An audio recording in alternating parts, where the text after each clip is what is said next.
This is DIY-Mushroom-Tek with Chapter 2.4. This is the step, during which we can harvest our own homegrown mushrooms.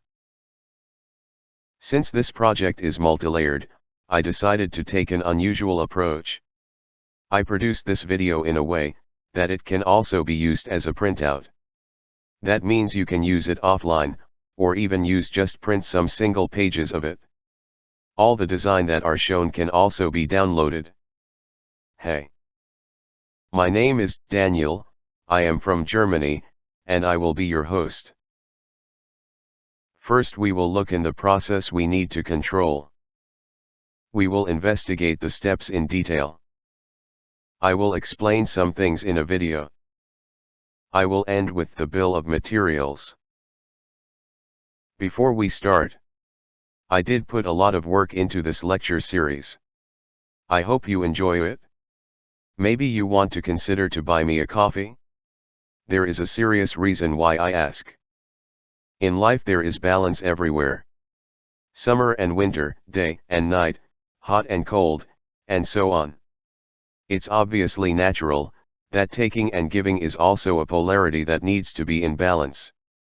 Only when there is balance can we, as humans, achieve harmony and genuine happiness.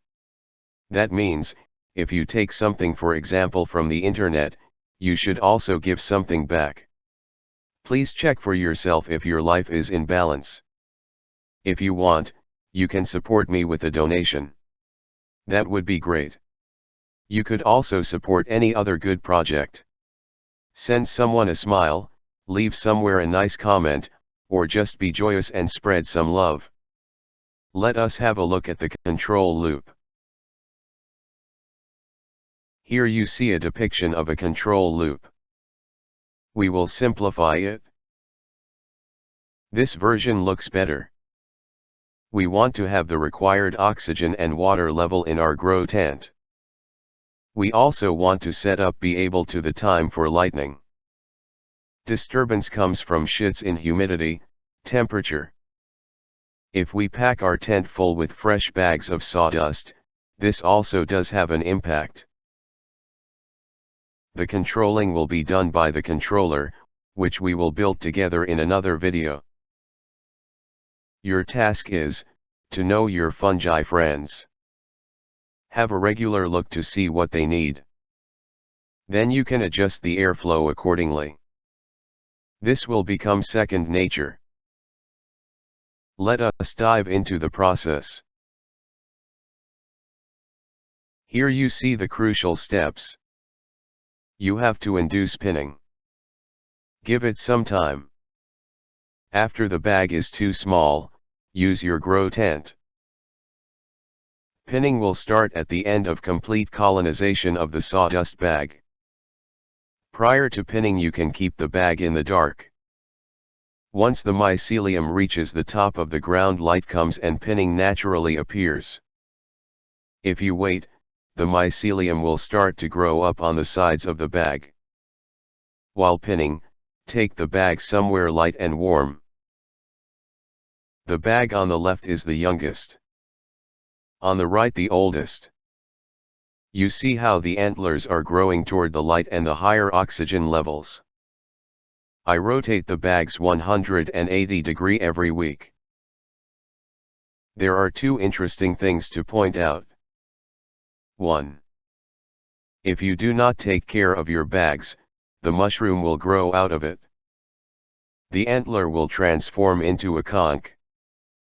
The reason is that the oxygen level is very high once it is not in the bag anymore. You should not wait so long. The mushroom will release spores into your living area. Once they reach the top of the bag, they should be placed in a chamber with under pressure. 2. You can see that the rubber band helps the mycelium to regulate the water level. Some growers do not like this mushroom piss. I do like it. It did not lead to contamination in any case. For me it is a sign of a healthy bag. When I have old bags, I want to fruit for a second time, I will give it some water. Remember, the fungi breathes, eats, and drinks like us humans. Treat it kind, and it will thrive. Open the bag to be able to toss the excess water. Toss it in your sink. Cut it open, directly above the rubber band. Position it into your grow tent. Make sure it does not touch the walls of the tent. You see the big conch? It is this one. I grew with a lot of fresh air. Normally they create antlers within the tent. They doubled in size. The rippling effect comes because I do turn off the light during the night. This is not needed. But for me it feels more natural. Many mushrooms are not top fruiters. Reishi is a top fruiter. If you go for lion's mane for example, you should consider side fruiting. Do after full colonization cover the bag tightly around the sawdust. Cut somewhere an X or cut out a square. The mushroom will sense the opening and start building some fruit bodies in that area. Here you see a side-fruited lion's mane. A long beard signals that it is harvest time. Here you see the beginning of the side fruiting. With lion's mane I do not wait until the full block is colonized. When I see the first pins developing I create an opening. After first flush, you can go for a second flush. Just close the hole with duct tape and opera somewhere and now hole. The second run I normally do not put into my grow tent. Only if I have enough space. I like going for outdoor cultivation. After harvest, I cut away not needed excess mycelium to give it a fresh new start. Also, a good idea is to turn it 180 degrees around. Here you see the pinning. There are white dots everywhere. I will cover outdoor cultivation in an extra video. Let's have a video impression of the grow tents.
bill of materials will be very short this time. The main thing you need is a grow tent. Here you see my two tents. Tent number 1 has electricity and air support coming from the side. Tent number 2 has electricity and air support coming from the back. My humidifier are always inside the tent. That's it. Please tell us, what are your parameters to grow your species? Help your fellow man with your experience. Next chapter will be fun. Hope you will join me again in the next lecture. We will explore the possibilities of processing the freshly harvested fruit bodies. We will talk about dehydration, storing, grinding and tincture making. Lecture is over, and we achieved a lot. Enjoy your harvest.